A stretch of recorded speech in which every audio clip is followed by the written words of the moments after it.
કૃષ્ણ કનૈયાલાલ કી જય, ભાગવત ભગવાન કી જય.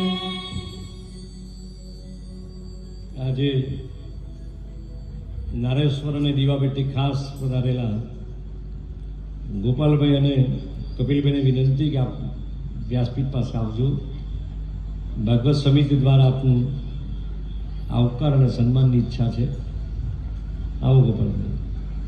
આ કપિલભાઈ દીવાપેઠથી બહાર નીકળતા જ નથી, પણ ખાસ એક ભાવથી ખેંચે અને પહેલી વખત કોઈ જગ્યાએ જાહેર કાર્યક્રમમાં આવ્યા હોય તો પહેલી વખત આપણા પાદરામાં આવ્યા છે.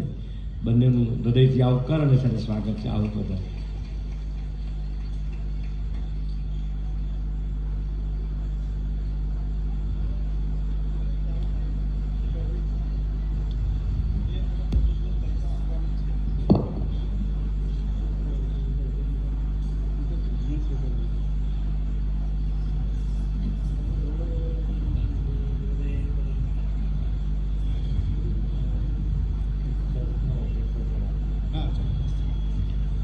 કૃષ્ણ કનૈયા લાલ